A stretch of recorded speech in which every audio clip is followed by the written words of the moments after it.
दोस्तों जरा सोचो, अगर तुम्हें दुनिया को समझने की एक ऐसी नजर मिल जाए जिससे तुम हर समस्या की जड़ देख सको। अगर तुम्हें यह समझ आ जाए कि आखिर क्यों कुछ लोग बार बार वही गलतियां दोहराते हैं, क्यों कुछ सिस्टम सालों तक चलते रहते हैं और क्यों कभी कभी छोटी सी गलती पूरे सिस्टम को हिला देती है, तो तुम्हारी सोच कितनी बदल जाएगी। आज हम जिस किताब की बात करने जा रहे हैं वह सिर्फ एक किताब नहीं है। ये दुनिया को देखने का एक नया तरीका है। Thinking in systems, Donnell Aich. Meadows की वह किताब जिसने लाखों लोगों को सिखाया कि दुनिया कैसे काम करती है। ये किताब तुम्हें सिखाती है कि जिंदगी में जो भी हो रहा है वह सिर्फ एक घटना नहीं है, उसके पीछे एक पूरा सिस्टम काम कर रहा है। तुम्हारी आदतें, तुम्हारी सोच, तुम्हारा करियर, समाज, पैसा, सफलता, असफलता, सब कुछ सिस्टम्स के जरिए चलता है। और जब तुम इन सिस्टम्स को समझ लेते हो तो तुम सिर्फ समस्याओं से लड़ते नहीं हो, तुम उनकी जड़ को पहचानना सीख जाते हो। दोस्तों, यही वजह है कि दुनिया के बड़े थिंकर्स, साइंटिस्ट, एंटरप्रेन्योर्स और लीडर्स सिस्टम्स थिंकिंग को इतना महत्व देते हैं, क्योंकि जो इंसान सिस्टम को समझ लेता है वह सिर्फ हालात का शिकार नहीं रहता, वह हालात को बदलने वाला इंसान बन जाता है। डोनेला मीडोज ने इस किताब में एक बहुत गहरी बात कही है। हमारी जिंदगी की ज्यादातर समस्याएं इसलिए नहीं होती कि हम कमजोर हैं, बल्कि इसलिए होती हैं क्योंकि हम उस सिस्टम को नहीं समझते जिसमें हम जी रहे हैं। हम केवल घटनाएं देखते हैं। आज काम बिगड़ गया, आज मूड खराब है, आज पैसा कम है, आज कोई मौका हाथ से निकल गया। लेकिन हम यह नहीं देखते कि इन सब के पीछे कौन सा पैटर्न काम कर रहा है। और जब तक हम पैटर्न को नहीं समझते तब तक हम वही गलतियां बार बार दोहराते रहते हैं। यही वजह है कि सिस्टम्स थिंकिंग इतनी पावरफुल है। ये हमें सिखाती है कि चीजों को अलग अलग मत देखो, उन्हें जोड़कर देखो, क्योंकि असली समझ तब आती है जब तुम्हें दिखने लगता है कि कौन सी चीज किस चीज को प्रभावित कर रही है। दोस्तों, अगर तुम अपनी जिंदगी में क्लैरिटी चाहते हो, अगर तुम चाहते हो कि तुम्हारे फैसले ज्यादा समझदारी से हों, अगर तुम चाहते हो कि तुम समस्याओं को सिर्फ ऊपर ऊपर से नहीं बल्कि उनकी जड़ से हल कर सको, तो यह किताब तुम्हारे लिए एक गेम चेंजर साबित हो सकती है। यह किताब तुम्हें सिखाएगी कि सिस्टम्स कैसे बनते हैं, कैसे चलते हैं और सबसे जरूरी, उन्हें बदला कैसे जा सकता है। क्योंकि हर सिस्टम में कुछ ऐसी जगह होती हैं जहां छोटा सा बदलाव भी बहुत बड़ा असर पैदा कर सकता है। इन्हें कहा जाता है लेवरेज पॉइंट्स।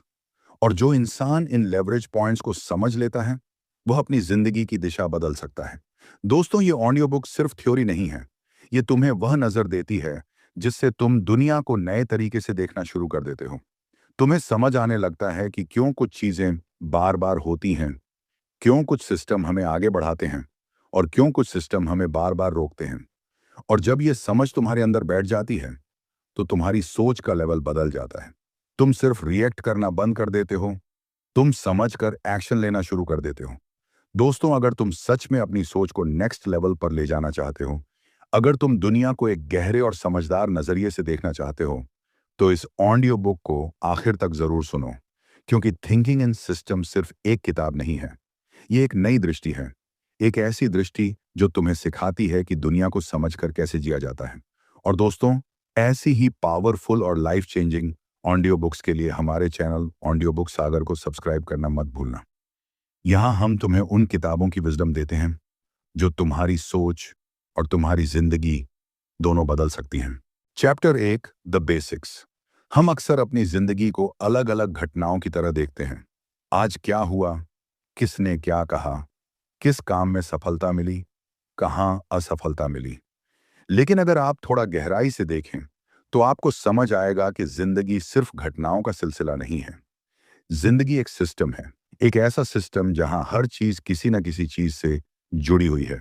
आपकी सोच, आपकी आदतें, आपका शरीर, आपका परिवार, समाज, अर्थव्यवस्था, प्रकृति, सब एक दूसरे से जुड़े हुए सिस्टम हैं। और जब हम इन सिस्टम्स को समझना शुरू करते हैं तब हमें दुनिया को समझने की एक नई ताकत मिलती है। डोनेला एच मीडोज अपनी किताब थिंकिंग इन सिस्टम्स में यही सिखाती हैं।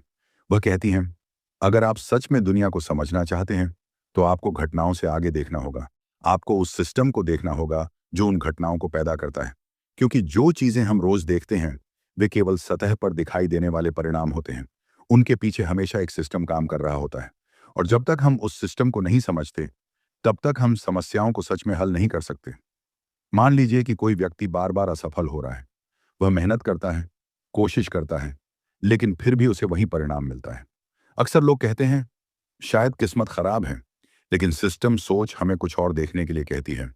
वह कहती है रुकिए और पूरे सिस्टम को देखिए। उस व्यक्ति की आदतें क्या हैं? वह रोज अपना समय कैसे इस्तेमाल करता है? वह किस तरह के लोगों के साथ समय बिताता है? उसका वातावरण कैसा है? जब आप इन सब चीजों को जोड़कर देखते हैं, तब आपको समझ आता है कि परिणाम अचानक नहीं आते। वे एक सिस्टम से पैदा होते हैं। यही है सिस्टम्स थिंकिंग। ये सोचने का एक अलग तरीका है। ये हमें सिखाता है कि चीजों को अलग अलग नहीं, बल्कि एक पूरे सिस्टम के रूप में देखना चाहिए। जब आप इस तरह से सोचते हैं, तो धीरे धीरे आपको दुनिया के पैटर्न दिखाई देने लगते हैं। आप समझने लगते हैं कि कौन सी चीज किस चीज को प्रभावित कर रही है, और तभी असली समझ पैदा होती है। हर सिस्टम के तीन बहुत महत्वपूर्ण हिस्से होते हैं। पहला होता है एलिमेंट्स, यानी वे चीजें जो सिस्टम को बनाती हैं। दूसरा होता है इंटरकनेक्शंस, यानी वे रिश्ते और कनेक्शन जो इन चीजों को एक दूसरे से जोड़ते हैं। और तीसरा होता है पर्पस, यानी उस सिस्टम का उद्देश्य। उदाहरण के लिए, अगर हम एक स्कूल को देखें, स्कूल में छात्र हैं, शिक्षक हैं, किताबें हैं, क्लासरूम हैं, नियम हैं, ये सब एलिमेंट्स हैं। फिर है पढ़ाने का तरीका, शिक्षक और छात्रों के बीच बातचीत, परीक्षा की प्रक्रिया, ये सब इंटरकनेक्शंस हैं। और इस पूरे सिस्टम का पर्पस क्या है? सीखना, ज्ञान देना और लोगों को बेहतर बनाना। अब सोचिए, अगर इनमें से किसी एक चीज को बदल दिया जाए, तो क्या होगा? अगर पढ़ाने का तरीका बदल जाए, तो पूरे सिस्टम का परिणाम बदल सकता है। अगर उद्देश्य बदल जाए, तो पूरा सिस्टम ही बदल जाएगा। यही बात हर सिस्टम पर लागू होती है, चाहे वह एक स्कूल हो, एक कंपनी हो, एक शहर हो, या आपकी अपनी जिंदगी। आपकी जिंदगी भी एक सिस्टम है। आपकी सोच, आपकी आदतें, आपका समय, आपकी ऊर्जा, आपका वातावरण, ये सब मिलकर आपकी लाइफ का सिस्टम बनाते हैं। और इस सिस्टम के कारण ही आपको आज जो परिणाम मिल रहे हैं, वही मिल रहे हैं। अगर आपको अलग परिणाम चाहिए, तो केवल मेहनत बढ़ाने से हमेशा काम नहीं चलता। कभी कभी आपको पूरे सिस्टम को देखना पड़ता है। ये समझना पड़ता है कि कौन सी चीज किस चीज को प्रभावित कर रही है। सिस्टम सोच हमें एक और गहरी बात सिखाती है। दुनिया में लगभग हर चीज फीडबैक लूप्स के माध्यम से काम करती है। फीडबैक लूप का मतलब है कोई क्रिया जो वापस आकर उसी सिस्टम को प्रभावित करती है। उदाहरण के लिए, अगर कोई व्यक्ति रोज थोड़ा थोड़ा अभ्यास करता है, तो उसकी स्किल बेहतर होती जाती है। जब स्किल बेहतर होती है, तो उसका आत्मविश्वास बढ़ता है। और जब आत्मविश्वास बढ़ता है, तो वह और ज्यादा अभ्यास करता है। यह एक पॉजिटिव फीडबैक लूप है, जो धीरे धीरे उसे बेहतर बनाता जाता है। लेकिन कुछ फीडबैक लूप्स ऐसे भी होते हैं जो हमें रोकते हैं। उदाहरण के लिए, अगर कोई व्यक्ति तनाव में है, तो उसकी नींद खराब हो जाती है। नींद खराब होने से ऊर्जा कम हो जाती है। ऊर्जा कम होने से काम ठीक से नहीं होता। और जब काम ठीक से नहीं होता, तो तनाव और बढ़ जाता है। ये एक नेगेटिव लूप बन जाता है। सिस्टम सोच हमें इन लूप्स को पहचानना सिखाती है, क्योंकि जब आप इन पैटर्न को देखना सीख जाते हैं, तब आप समझ जाते हैं कि बदलाव कहाँ करना है। और यही असली शक्ति है। क्योंकि अगर आप सिर्फ सतह पर दिखने वाली समस्या को ठीक करने की कोशिश करते हैं, तो समस्या बार बार लौट आती है। लेकिन अगर आप उस सिस्टम को समझ लेते हैं जहां से समस्या पैदा हो रही है, तो आप असली बदलाव ला सकते हैं। डोनेला मीडोज कहती हैं, दुनिया को समझने के लिए केवल जानकारी काफी नहीं है, हमें दृष्टि चाहिए। हमें चीजों को जोड़कर देखने की क्षमता चाहिए। और जब आप सिस्टम को देखना सीख जाते हैं, तो आपकी सोच बदल जाती है। आप जल्दी निष्कर्ष निकालना बंद कर देते हैं। आप धैर्य से देखने लगते हैं। आप समझने लगते हैं कि हर परिणाम के पीछे एक प्रक्रिया होती है। और यह समझ आपको एक नई शक्ति देती है, क्योंकि तब आप केवल समस्याओं से लड़ने वाले इंसान नहीं रहते, आप सिस्टम को समझने वाले इंसान बन जाते हैं। और जो व्यक्ति सिस्टम को समझ लेता है, वह धीरे धीरे अपनी जिंदगी, अपने फैसले और अपने भविष्य को एक नई दिशा दे सकता है। यही है सिस्टम सोच की शुरुआत। और जब यह समझ आपके अंदर जागती है, तो दुनिया वही रहती है, लेकिन उसे देखने का आपका नजरिया हमेशा के लिए बदल जाता है। चैप्टर 2, द सिस्टम जू। एक गहरी सांस लीजिए और अपने दिमाग को थोड़ा शांत कीजिए, क्योंकि जब हम सिस्टम्स को समझने की कोशिश करते हैं, तो हमें केवल चीजों को देखना नहीं होता, हमें उनके पीछे छिपे पैटर्न को समझना होता है। डोनेला मीडोज हमें बताती हैं कि दुनिया में बहुत तरह के सिस्टम होते हैं। कुछ सिस्टम बहुत साधारण होते हैं और कुछ बहुत जटिल। लेकिन हैरानी की बात यह है कि अलग अलग दिखने वाले सिस्टम्स के अंदर भी अक्सर वही पैटर्न बार बार दिखाई देते हैं। इसीलिए वह इसे सिस्टम संजू कहती हैं। जैसे किसी चिड़ियाघर में अलग अलग जानवर होते हैं, वैसे ही दुनिया में अलग अलग तरह के सिस्टम पैटर्न होते हैं। अगर आप इन पैटर्न को पहचानना सीख जाते हैं तो आप दुनिया को बहुत गहराई से समझ सकते हैं, क्योंकि तब आपको हर समस्या नई नहीं लगेगी। आपको लगेगा मैंने यह पैटर्न पहले भी देखा है। और जब आप पैटर्न पहचान लेते हैं तो समाधान ढूंढना आसान हो जाता है। सबसे पहले समझते हैं एक बहुत सामान्य सिस्टम पैटर्न। इसे कहते हैं बैलेंसिंग सिस्टम। बैलेंसिंग सिस्टम का काम होता है किसी चीज को संतुलन में रखना। दुनिया में बहुत सारे सिस्टम इसी तरह काम करते हैं। जैसे आपके शरीर को ही देख लीजिए। अगर आपके शरीर का तापमान बढ़ जाता है तो शरीर पसीना निकालता है। अगर तापमान कम हो जाता है तो शरीर आपको ठंड महसूस कराता है। क्यों? क्योंकि शरीर लगातार संतुलन बनाए रखने की कोशिश करता है। यही बैलेंसिंग सिस्टम है। अब इसे अपनी जिंदगी में देखिए। मान लीजिए आपने तय किया कि आप रोज जल्दी उठेंगे। पहले दिन आप जल्दी उठते हैं, दूसरे दिन भी उठते हैं, लेकिन तीसरे या चौथे दिन आपका दिमाग आपको कहता है थोड़ा और सो लेते हैं। ये क्या है? ये भी एक तरह का बैलेंसिंग सिस्टम है। सिस्टम हमेशा उसी स्थिति में लौटने की कोशिश करता है जहां वह पहले था। इसलिए बदलाव करना कभी कभी मुश्किल लगता है, क्योंकि पुराना सिस्टम आपको वापस खींचने की कोशिश करता है। लेकिन अगर आप इस बात को समझ लेते हैं तो आप बदलाव के लिए तैयार हो जाते हैं। आप जानते हैं कि शुरुआत में रुकावट आएगी, लेकिन अगर आप लगातार प्रयास करते रहें तो धीरे धीरे नया सिस्टम बन सकता है। अब एक और महत्वपूर्ण पैटर्न समझते हैं। इसे कहते हैं रीइंफोर्सिंग लूप। ये एक ऐसा सिस्टम है जहां एक छोटी सी चीज धीरे धीरे बड़ी होती जाती है। उदाहरण के लिए, अगर कोई व्यक्ति रोज अभ्यास करता है तो उसकी स्किल बेहतर होती जाती है। जैसे जैसे स्किल बेहतर होती है, लोग उसकी तारीफ करने लगते हैं। तारीफ मिलने से उसका आत्मविश्वास बढ़ता है, और आत्मविश्वास बढ़ने से वह और ज्यादा अभ्यास करता है। ये एक रेनफोर्सिंग लूप है, जहां एक चीज दूसरी चीज को बढ़ाती है और फिर वही चीज वापस पहले वाले परिणाम को और मजबूत कर देती है। इसी तरह नकारात्मक रेनफोर्सिंग लूप्स भी होते हैं। अगर कोई व्यक्ति अपने बारे में बार बार नकारात्मक सोचता है तो उसका आत्मविश्वास कम होने लगता है। जब आत्मविश्वास कम होता है तो वह नई कोशिशें करने से डरता है, और जब वह कोशिश नहीं करता तो सफलता भी नहीं मिलती, और जब सफलता नहीं मिलती तो उसकी नकारात्मक सोच और मजबूत हो जाती है। यह भी एक रीइंफोर्सिंग लूप है, लेकिन यह नीचे की ओर ले जाता है। सिस्टम्स को समझने का असली फायदा यही है। आप इन लूप्स को पहचानना सीख जाते हैं, और जब आप इन्हें पहचान लेते हैं तब आप समझ जाते हैं कि कहां बदलाव करना है। कभी कभी हमें लगता है कि समस्या बहुत बड़ी है, लेकिन सिस्टम सोच हमें सिखाती है कि कभी कभी केवल एक छोटी सी जगह पर बदलाव करने से पूरा सिस्टम बदल सकता है। इसे कहते हैं लेवरेज पॉइंट। लेवरेज पॉइंट वह जगह होती है जहां छोटा सा बदलाव बड़ा असर पैदा करता है। जैसे एक छोटा सा स्टीयरिंग व्हील पूरी कार की दिशा बदल सकता है, वैसे ही सिस्टम में भी कुछ ऐसी जगहें होती हैं जहां छोटा सा बदलाव बहुत बड़ा परिणाम ला सकता है। लेकिन इन जगहों को पहचानने के लिए हमें धैर्य से सिस्टम को देखना पड़ता है। हमें जल्दी जल्दी फैसले नहीं लेने चाहिए। हमें समझना चाहिए कि चीजें कैसे जुड़ी हुई हैं।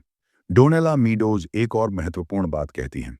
कभी कभी हम समस्या को जल्दी ठीक करने की कोशिश करते हैं, और इससे समस्या और बढ़ जाती है, क्योंकि हमने पूरे सिस्टम को नहीं देखा।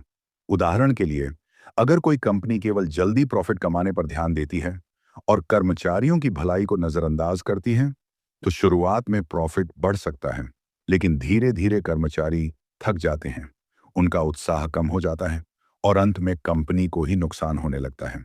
यानी कभी कभी जल्दी मिलने वाला समाधान लंबे समय में समस्या बन जाता है। इसलिए सिस्टम सोच हमें सिखाती है कि हमें केवल आज के बारे में नहीं सोचना चाहिए। हमें यह भी देखना चाहिए कि हमारे फैसलों का असर भविष्य में क्या होगा। जब आप इस तरह सोचना शुरू करते हैं तो आपकी सोच गहरी हो जाती है। आप केवल तुरंत प्रतिक्रिया देने वाले इंसान नहीं रहते, आप समझने वाले इंसान बन जाते हैं। आप दुनिया को केवल घटनाओं के रूप में नहीं देखते, आप उसे पैटर्न और सिस्टम के रूप में देखने लगते हैं, और यही समझ आपको एक नई शक्ति देती है। क्योंकि जब आप सिस्टम्स को समझ लेते हैं तो आप केवल परिस्थितियों के पीछे भागने वाले व्यक्ति नहीं रहते। आप वह व्यक्ति बन जाते हैं जो चीजों की जड़ तक देख सकता है, और जो व्यक्ति जड़ को समझ लेता है वह बदलाव लाने की क्षमता भी रखता है। यही है सिस्टम्स जू की असली सीख। दुनिया जटिल जरूर है, लेकिन उसके अंदर छिपे पैटर्न समझे जा सकते हैं। और जब आप इन पैटर्न को पहचानना सीख लेते हैं तो धीरे धीरे आपको महसूस होता है कि दुनिया उतनी उलझी हुई नहीं है जितनी पहले लगती थी। क्योंकि अब आप केवल घटनाएं नहीं देख रहे, आप पूरे सिस्टम को देख रहे हैं। Chapter 3, why systems work so well. सूरज हर दिन उगता है, मौसम बदलते रहते हैं, जंगल अपने आप बढ़ते हैं, शहर चलते रहते हैं, लाखों लोग रोज काम पर जाते हैं, अर्थव्यवस्था चलती रहती है। कभी आपने सोचा है ये सब इतना विशाल होने के बावजूद भी कैसे संभल जाता है?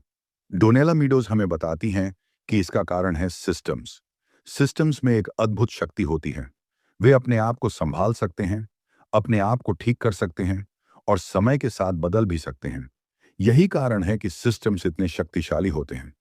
अगर आप ध्यान से देखें तो हर मजबूत सिस्टम के अंदर 3 बहुत महत्वपूर्ण गुण होते हैं। पहला गुण है रेजिलियंस। रेजिलियंस का मतलब है झटका लगने के बाद भी खुद को संभालने की क्षमता। प्रकृति इसका सबसे बड़ा उदाहरण है। कभी जंगल में आग लग जाती है, बहुत कुछ नष्ट हो जाता है, लेकिन कुछ समय बाद वही जंगल फिर से हरा भरा हो जाता है, पेड़ फिर से उगने लगते हैं, जीवन फिर से लौट आता है। यही है रेजिलियंस। सिस्टम गिर सकता है, लेकिन अगर उसमें रेजिलियंस है तो वह फिर से उठ सकता है। अब इस बात को अपनी जिंदगी से जोड़कर देखिए। कभी कभी जीवन में असफलता आती है, मुश्किलें आती हैं, योजनाएं टूट जाती हैं, लेकिन अगर आपके अंदर रेजिलियंस है तो आप फिर से खड़े हो सकते हैं, आप फिर से आगे बढ़ सकते हैं। यही असली ताकत है। दूसरा गुण है सेल्फ ऑर्गेनाइजेशन। सेल्फ ऑर्गेनाइजेशन का मतलब है सिस्टम का अपने आप को व्यवस्थित करने की क्षमता। बिना किसी बाहरी आदेश के सिस्टम अपने अंदर नई संरचना बना सकता है। प्रकृति में यह हर जगह दिखाई देता है। कोशिकाएं मिलकर शरीर बनाती हैं, चींटियां मिलकर एक जटिल कॉलोनी बना लेती हैं, पक्षी बिना किसी नेता के एक साथ उड़ते हैं और उनका समूह एक सुंदर पैटर्न बनाता है। किसी ने उन्हें आदेश नहीं दिया, फिर भी सब कुछ व्यवस्थित हो जाता है। यही सेल्फ ऑर्गेनाइजेशन है। यह हमें एक बहुत गहरी सीख देता है। कभी कभी हमें हर चीज को नियंत्रित करने की कोशिश नहीं करनी चाहिए। कभी कभी हमें सिस्टम को विकसित होने का मौका देना चाहिए, क्योंकि कई बार सिस्टम अपने आप बेहतर समाधान खोज लेता है। तीसरा गुण है हायरार्की। हायरार्की का मतलब है सिस्टम के अंदर अलग अलग स्तर होना। छोटे सिस्टम बड़े सिस्टम के अंदर काम करते हैं। जैसे आपके शरीर में कई सिस्टम होते हैं, nervous system, digestive system, respiratory system. ये सब मिलकर आपके शरीर का बड़ा सिस्टम बनाते हैं। उसी तरह एक परिवार एक सिस्टम है। कई परिवार मिलकर समाज बनाते हैं, समाज मिलकर देश बनाता है, देश मिलकर पूरी दुनिया का सिस्टम बनाते हैं। हायरार्की हमें यह समझने में मदद करती है कि हर चीज का एक स्थान होता है और हर स्तर पर कुछ नियम काम कर रहे होते हैं। जब ये स्तर संतुलन में रहते हैं तब सिस्टम अच्छी तरह काम करता है। लेकिन अगर किसी स्तर पर बहुत ज्यादा दबाव आ जाए तो पूरा सिस्टम प्रभावित हो सकता है। सिस्टम्स की सबसे अद्भुत बात यह है कि वे केवल स्थिर नहीं रहते, वे सीखते भी हैं और बदलते भी हैं। समय के साथ सिस्टम खुद को ढाल लेते हैं। इसीलिए दुनिया लगातार बदलती रहती है। नई तकनीक आती है, समाज बदलता है, विचार बदलते हैं और सिस्टम भी बदलते रहते हैं।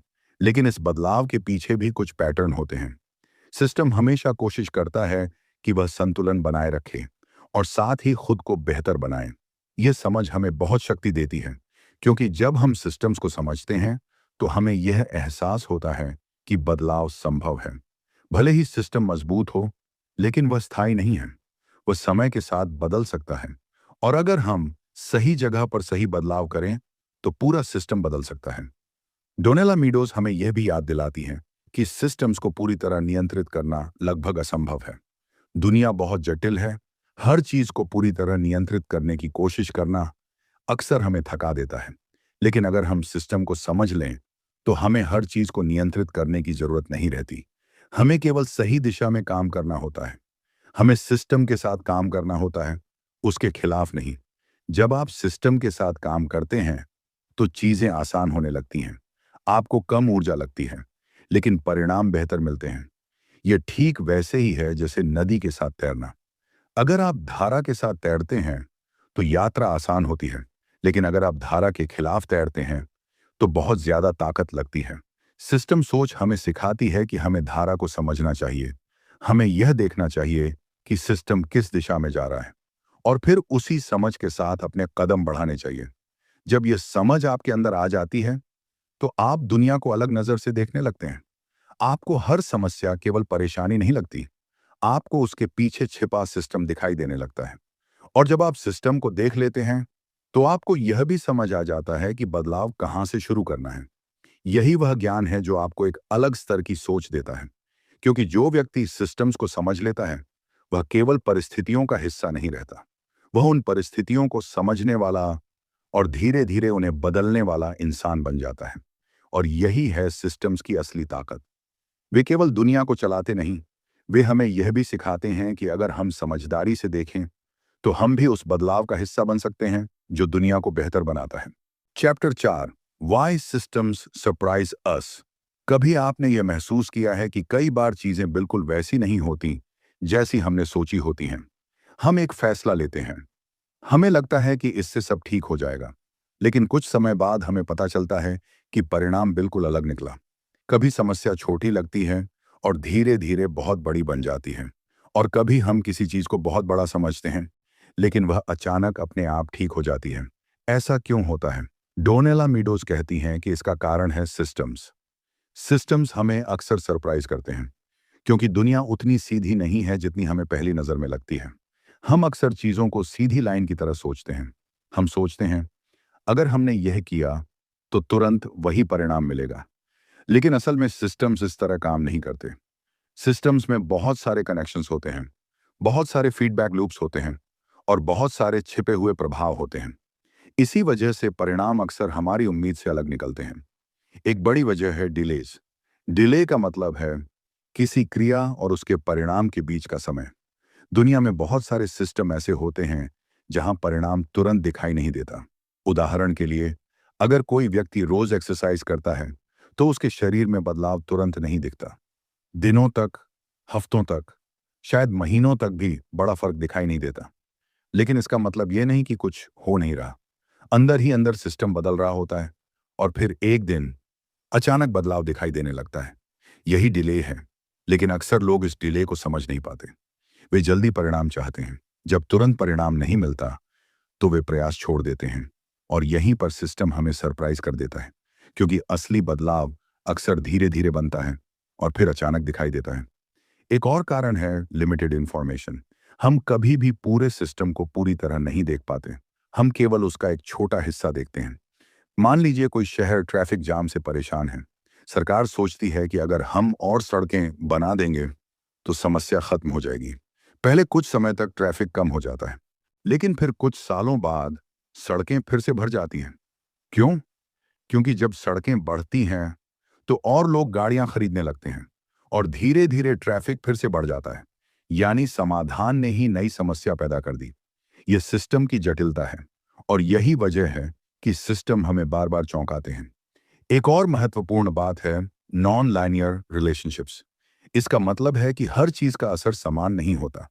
कभी कभी छोटी सी चीज का असर बहुत बड़ा हो सकता है, और कभी बहुत बड़ा प्रयास भी छोटा परिणाम देता है। उदाहरण के लिए, एक छोटा सा वायरस पूरी दुनिया को रोक सकता है। एक छोटा सा विचार पूरी पीढ़ी की सोच बदल सकता है, और कभी कभी सालों की मेहनत भी तुरंत परिणाम नहीं देती। सिस्टम्स में यह असमानता बहुत सामान्य है, लेकिन अगर हम इसे समझ लें तो हमें निराशा कम होती है। हम धैर्य रखना सीखते हैं। सिस्टम्स हमें एक और महत्वपूर्ण चीज सिखाते हैं। कई बार समस्या वहां नहीं होती जहां वह दिखाई देती है। असल कारण कहीं और छिपा होता है। हम सतह पर दिखने वाली चीज को ठीक करने की कोशिश करते हैं, लेकिन समस्या की जड़ कहीं और होती है। और जब तक हम उस जड़ को नहीं समझते, समस्या बार बार लौटती रहती है। इसीलिए सिस्टम सोच हमें बार बार यह कहती है, धीरे देखो, जल्दी निष्कर्ष मत निकालो, पूरे सिस्टम को समझने की कोशिश करो। डोनेला मीडोज हमें यह भी याद दिलाती हैं कि सिस्टम्स हमेशा हमारी उम्मीद के अनुसार नहीं चलते, और यही उनकी खूबसूरती भी है। दुनिया जीवित है, बदलती रहती है और लगातार नए परिणाम पैदा करती है। अगर हम ये उम्मीद करें कि सब कुछ पूरी तरह हमारे नियंत्रण में होगा, तो हम हमेशा निराश होंगे। लेकिन अगर हम सिस्टम्स को समझने की कोशिश करें, तो हमें दुनिया के साथ काम करना आसान लगने लगता है। हम समझने लगते हैं कि हर चीज तुरंत नहीं बदलती। कुछ चीजों को समय चाहिए, कुछ बदलाव धीरे धीरे बनते हैं, और कुछ परिणाम ऐसे होते हैं जिनकी हमने कल्पना भी नहीं की होती। जब आप ये समझ लेते हैं, तो आपके अंदर धैर्य आता है। आप जल्दी हार नहीं मानते। आप जानते हैं कि सिस्टम्स में बदलाव अक्सर धीरे धीरे बनता है, और कभी कभी सबसे महत्वपूर्ण बदलाव वही होते हैं जो पहली नजर में दिखाई नहीं देते। सिस्टम सोच हमें एक नई दृष्टि देती है। यह हमें सिखाती है कि दुनिया को सरल मानकर समझने की कोशिश मत कीजिए। दुनिया जटिल है, लेकिन समझी जा सकती है अगर हम धैर्य से देखें, अगर हम पैटर्न को समझें, और अगर हम पूरे सिस्टम को देखने की आदत डालें, तो धीरे धीरे सरप्राइजेस कम होने लगते हैं और समझ बढ़ने लगती है। और यही समझ हमें बेहतर फैसले लेने में मदद करती है, क्योंकि जब आप जानते हैं कि सिस्टम कैसे काम करता है, तो आप केवल प्रतिक्रिया नहीं देते, आप समझदारी से कदम उठाते हैं। और यही वह क्षण होता है जब आप दुनिया के साथ संघर्ष करने के बजाय उसे समझकर आगे बढ़ना सीख जाते हैं। Chapter 5, system traps and opportunities. क्यों गरीबी कई जगहों पर पीढ़ियों तक बनी रहती है? क्यों कुछ लोग बार बार वही गलतियां दोहराते हैं? क्यों कुछ संस्थाएं, कुछ कंपनियां, या कभी कभी पूरी व्यवस्था बार बार उसी जाल में फंस जाती है? डोनेला मीडोज कहती हैं कि सिस्टम्स में कभी कभी ऐसे पैटर्न बन जाते हैं जिन्हें हम सिस्टम ट्रैप्स कहते हैं। ट्रैप यानी जाल, ऐसा जाल जिसमें पूरा सिस्टम धीरे धीरे फंस जाता है और फिर बाहर निकलना मुश्किल हो जाता है। लेकिन अच्छी खबर यह है कि जहां ट्रैप होता है, वहीं अपॉर्चुनिटी भी छिपी होती है। अगर हम उस जाल को पहचान लें, तो हम उसे बदल भी सकते हैं। सबसे पहला सिस्टम ट्रैप है पॉलिसी रेजिस्टेंस। ये तब होता है जब हम किसी समस्या को हल करने की कोशिश करते हैं, लेकिन सिस्टम ही उस बदलाव का विरोध करने लगता है। मान लीजिए, सरकार किसी शहर में प्रदूषण कम करना चाहती है। वह कुछ नियम बनाती है, लेकिन लोग उन नियमों से बचने के नए तरीके खोज लेते हैं। कुछ समय बाद पता चलता है कि समस्या अभी भी वहीं की वहीं है। क्यों? क्योंकि सिस्टम के अलग अलग हिस्से अपने अपने फायदे के लिए काम कर रहे थे। और जब हर हिस्सा केवल अपने हित को बचाने की कोशिश करता है, तो पूरा सिस्टम बदलाव का विरोध करने लगता है। ये पॉलिसी रेजिस्टेंस है। इससे सीख क्या मिलती है? अगर हम सच में बदलाव चाहते हैं, तो हमें केवल नियम नहीं बनाने चाहिए, हमें पूरे सिस्टम को समझना चाहिए। हमें यह देखना चाहिए कि अलग अलग लोग किस तरह प्रतिक्रिया देंगे, और फिर हमें ऐसा समाधान ढूंढना चाहिए जो पूरे सिस्टम के साथ काम करे। एक और सिस्टम ट्रैप है द रिच गेट रिचर। आपने शायद यह पैटर्न कई बार देखा होगा। जो लोग पहले से मजबूत होते हैं, उन्हें और ज्यादा अवसर मिलते हैं, और जो लोग कमजोर होते हैं, वे और पीछे रह जाते हैं। उदाहरण के लिए, अगर किसी छात्र को शुरुआत में अच्छी शिक्षा मिल जाती है, तो उसकी स्किल बढ़ती है। अच्छी स्किल के कारण उसे बेहतर अवसर मिलते हैं, और बेहतर अवसर उसे और आगे ले जाते हैं।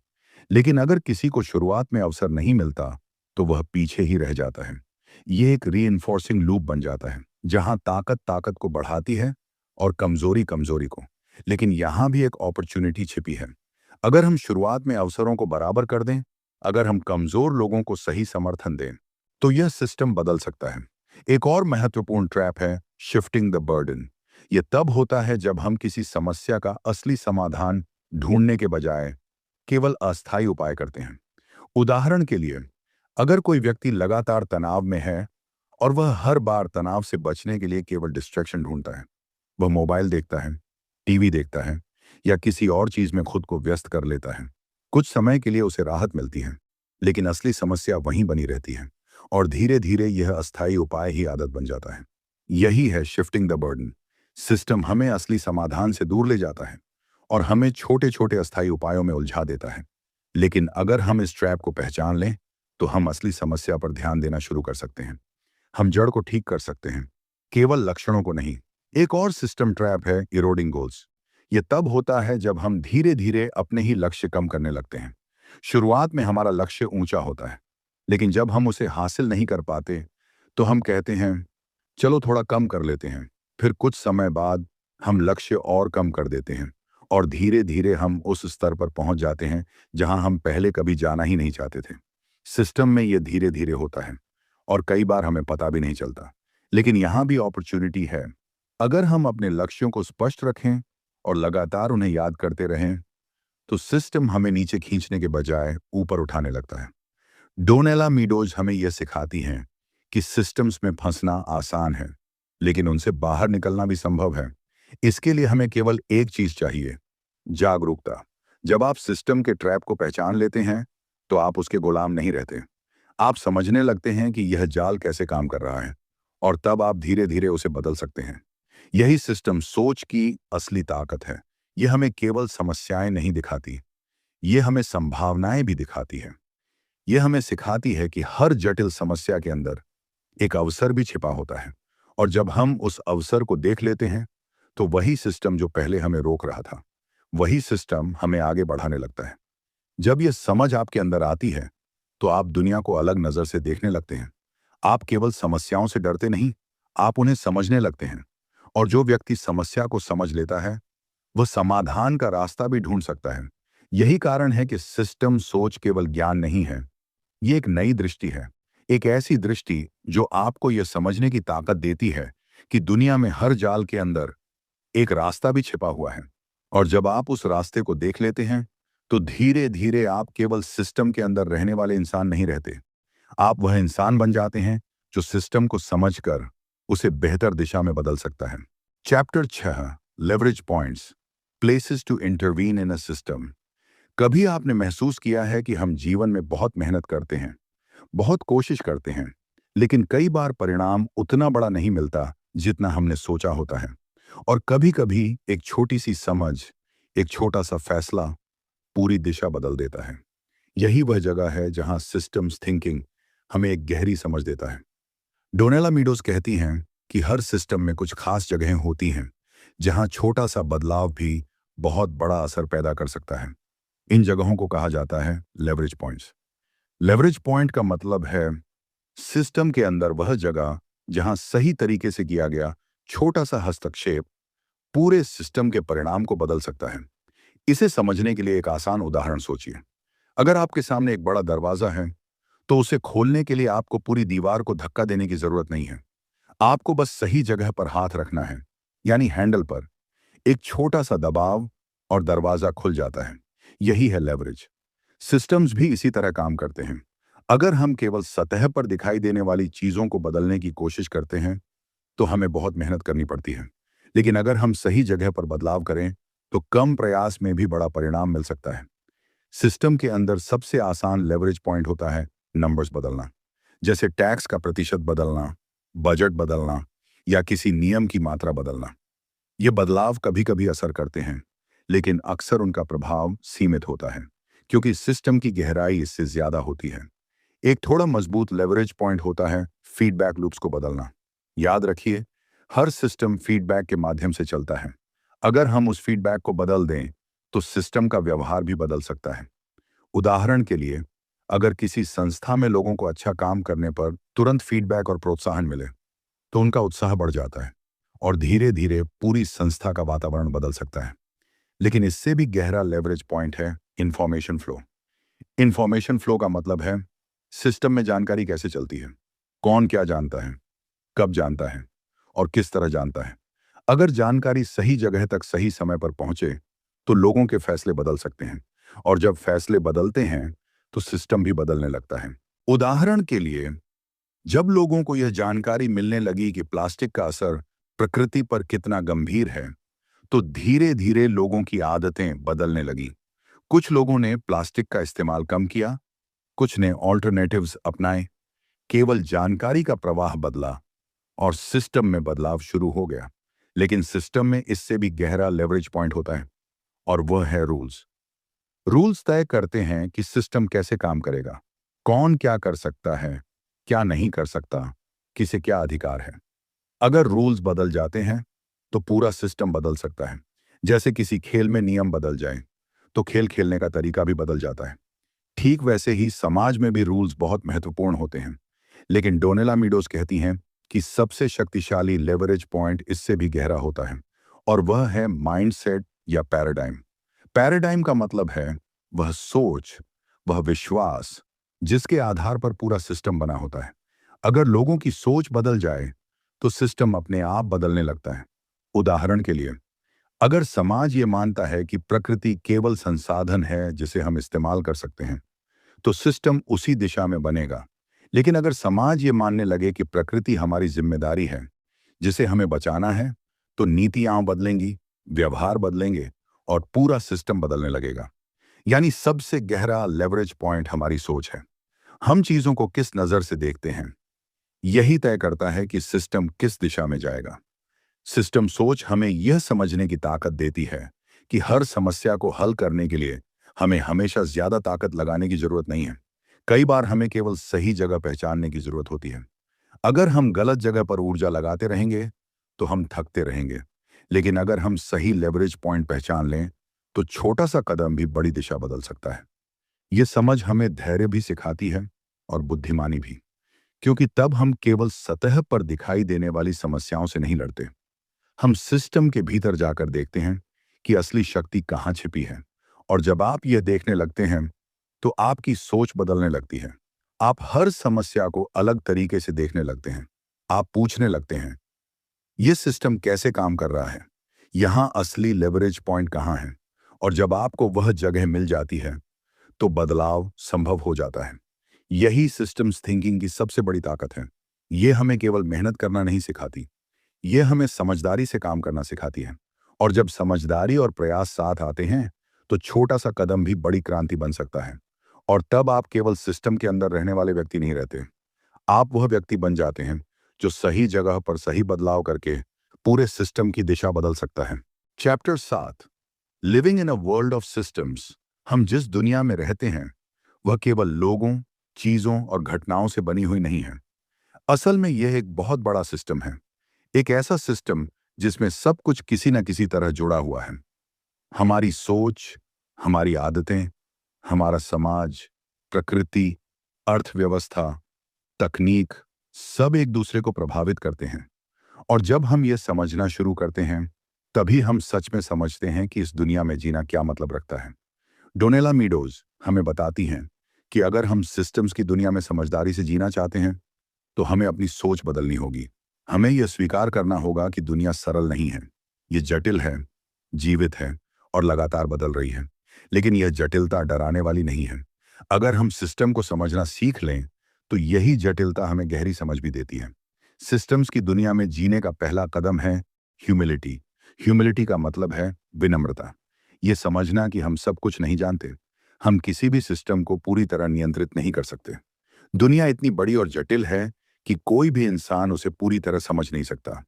लेकिन इसका मतलब यह नहीं कि हमें कोशिश ही नहीं करनी चाहिए। इसका मतलब केवल इतना है कि हमें खुले मन से सीखते रहना चाहिए। हमें यह स्वीकार करना चाहिए कि हमारी समझ सीमित है और हमें हमेशा और सीखना है। दूसरा महत्वपूर्ण गुण है क्यूरियोसिटी, जिज्ञासा। सिस्टम्स को समझने के लिए हमें सवाल पूछने की आदत डालनी होगी। हमें केवल यह नहीं देखना चाहिए कि क्या हो रहा है, हमें यह भी पूछना चाहिए ये क्यों हो रहा है, इसके पीछे कौन से पैटर्न हैं, कौन सी चीज किस चीज को प्रभावित कर रही है। जब आप इस तरह सवाल पूछते हैं तो धीरे धीरे आपको सिस्टम दिखाई देने लगता है।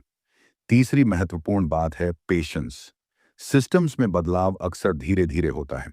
कभी कभी हमें तुरंत परिणाम नहीं दिखाई देते, लेकिन इसका मतलब यह नहीं कि कुछ बदल नहीं रहा। अंदर ही अंदर सिस्टम बदल रहा होता है। बीज बोने के बाद पेड़ तुरंत नहीं उगता, उसे समय चाहिए।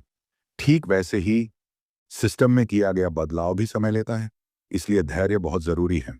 अगर हम जल्दी हार मान लेते हैं तो हम उस बदलाव को देखने से पहले ही रुक जाते हैं जो बनने वाला था। सिस्टम्स की दुनिया में जीने का एक और महत्वपूर्ण सिद्धांत है लिसनिंग टू द सिस्टम। इसका मतलब है सिस्टम को ध्यान से देखना और उसे सीखना।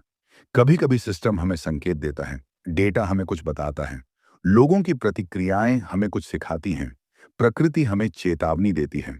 अगर हम ध्यान से सुने तो सिस्टम हमें बताता है कि क्या काम कर रहा है और क्या नहीं। लेकिन अगर हम केवल अपनी ही योजना पर अड़े रहें और सिस्टम की बात न सुने तो हम गलत दिशा में भी आगे बढ़ सकते हैं। सिस्टम्स हमें लचीलापन भी सिखाते हैं, फ्लेक्सिबिलिटी, क्योंकि दुनिया हमेशा बदलती रहती है।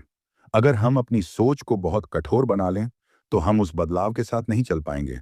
लेकिन अगर हम लचीले रहें, सीखते रहें और अपनी रणनीति को समय के साथ बदलते रहें तो हम सिस्टम के साथ आगे बढ़ सकते हैं। डोनेला मीडोज एक और बहुत सुंदर बात कहती हैं, सिस्टम्स की दुनिया में सबसे महत्वपूर्ण चीज है लर्निंग, सीखते रहना। क्योंकि कोई भी व्यक्ति, कोई भी संस्था और कोई भी समाज अगर सीखना बंद कर दे तो उसका सिस्टम धीरे धीरे कमजोर होने लगता है। लेकिन जो सिस्टम सीखते रहते हैं वे विकसित होते रहते हैं, वे मजबूत बनते हैं, वे नई चुनौतियों का सामना कर सकते हैं। और यही बात हमारी जिंदगी पर भी लागू होती है। अगर हम हर अनुभव से कुछ सीखते रहें, अगर हम अपनी गलतियों से सीखें, अगर हम अपनी सोच को बेहतर बनाते रहें, तो हमारा व्यक्तिगत सिस्टम भी मजबूत होता जाता है। धीरे धीरे हमारी समझ बढ़ती है, हम बेहतर फैसले लेने लगते हैं और हमारी जिंदगी एक नई दिशा लेने लगती है। सिस्टम्स की दुनिया में जीना हमें एक और महत्वपूर्ण बात सिखाता है, हम अकेले नहीं हैं, हम सब एक दूसरे से जुड़े हुए हैं। हमारे फैसले केवल हमें ही प्रभावित नहीं करते, वे दूसरों को भी प्रभावित करते हैं और दूसरों के फैसले हमें भी प्रभावित करते हैं। यही जुड़ाव इस दुनिया को एक बड़ा सिस्टम बनाता है। जब हम यह समझ लेते हैं तो हमारे अंदर जिम्मेदारी भी आती है। हम अपने फैसलों को थोड़ा और सोच समझ कर लेने लगते हैं, क्योंकि हमें पता होता है कि हर छोटा कदम भी किसी बड़े सिस्टम का हिस्सा बन सकता है। और यही समझ हमें एक बेहतर इंसान बनाती है। सिस्टम सोच हमें केवल दुनिया को समझना नहीं सिखाती, ये हमें दुनिया के साथ संतुलन में जीना सिखाती है। ये हमें सिखाती है कि बदलाव संभव है, लेकिन समझ के साथ। ये हमें सिखाती है कि हर समस्या के पीछे एक सिस्टम है और हर सिस्टम के अंदर एक संभावना भी छिपी है। और जब आप इस दृष्टि से दुनिया को देखना शुरू करते हैं तो धीरे धीरे आपकी सोच बदलने लगती है। आप केवल घटनाएं नहीं देखते, आप उनके पीछे काम कर रहे सिस्टम को देखने लगते हैं। और जब यह समझ आपके अंदर गहराई से बैठ जाती है तो आप केवल इस दुनिया में रहने वाले इंसान नहीं रहते, आप वह इंसान बन जाते हैं जो इस जटिल दुनिया को समझकर उसमें समझदारी से जीना सीख जाता है।